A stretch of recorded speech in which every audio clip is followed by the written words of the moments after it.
I feel so different than most people. I feel like I live in two worlds, and I can go somewhere on a dock and be in the water and hop in a new universe in 2 seconds, and then I hop out and it's almost like I feel like I have double world compared to most people. They see it in one eye and then they go under, but when you go under, there's no sound. You can actually hear it's a completely different world. Kevin Dodge is a man of two worlds, earth and sea, subject and photographer. He first knew the camera as a child, appearing in commercials and modeling, learning what it meant to be seen.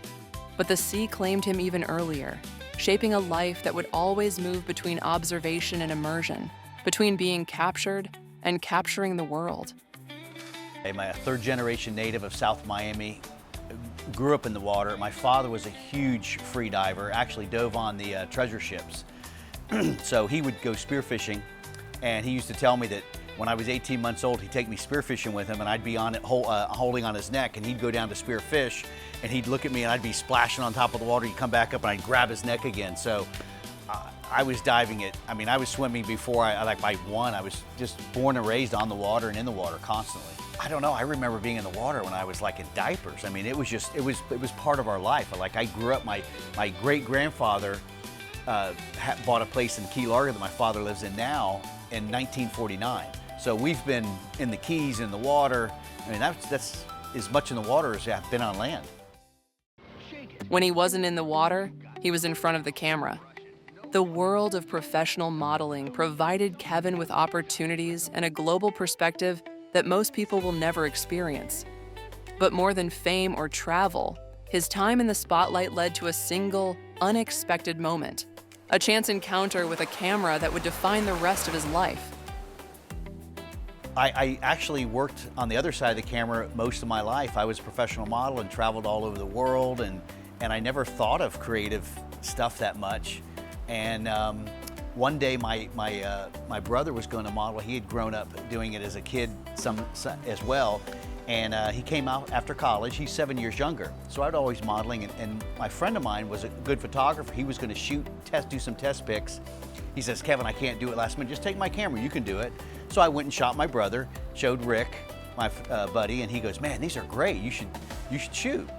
I was living in Coconut Grove at the time.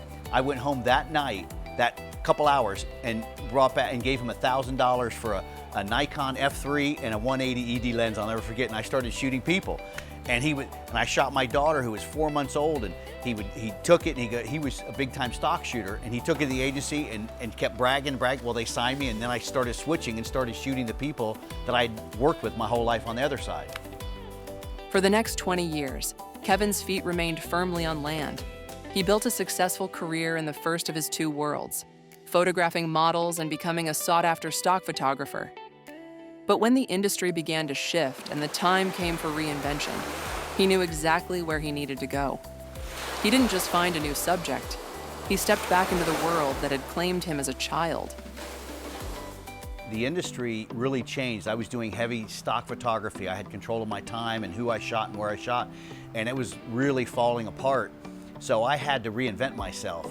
And I saw people doing underwater photography and the game fish that I thought was very difficult. And when I saw that, I went, I know exactly what I'm doing, because nobody could swim like me that was a photographer, but I was already a world-class photographer. So I thought I could combine those two things and take the level of what I was trying to do to something that people haven't seen before. But the move underwater wasn't just a change in scenery.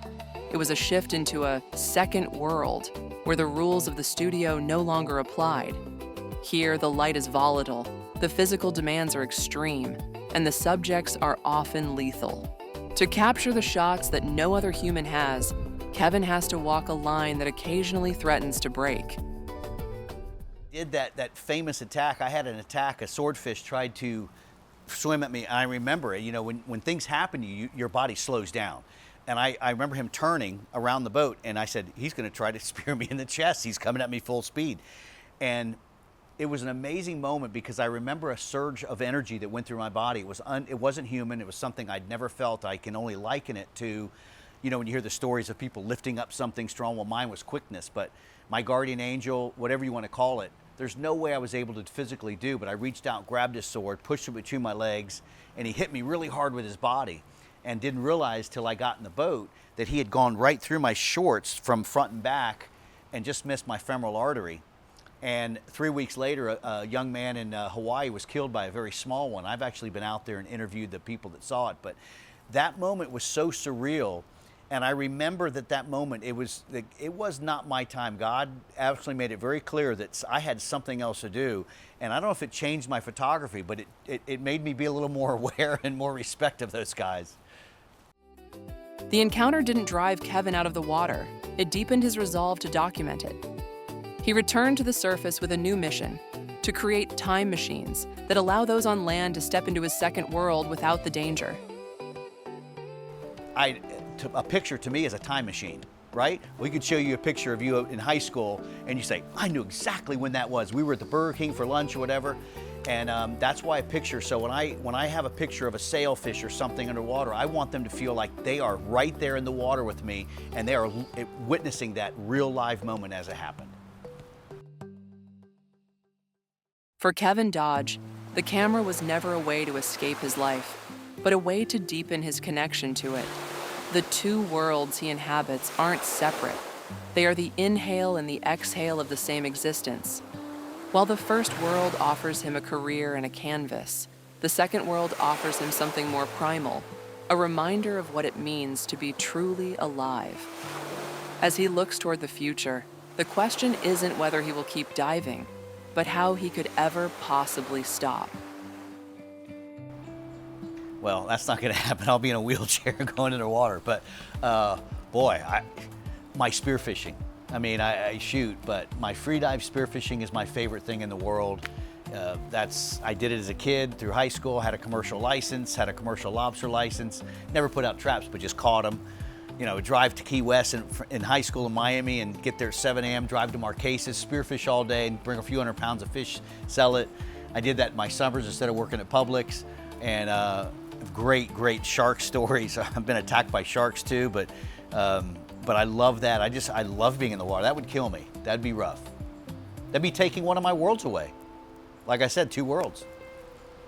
These two worlds share a relationship built on more than just beauty.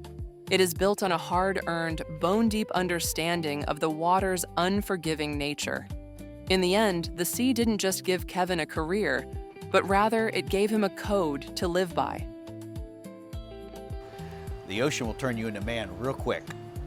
If you're not prepared for the ocean or being in the Gulf Stream, swimming against the current, and I mean, what I'm doing is way more extreme than most people, but it's the power of water is beyond like you see with floods or a tsunami. The power of water is so unbelievable, the weight, the currents. It's just, you must have massive respect for the ocean. Two worlds, one lens, and a lifetime still left to capture. This is the story of Kevin Dodge.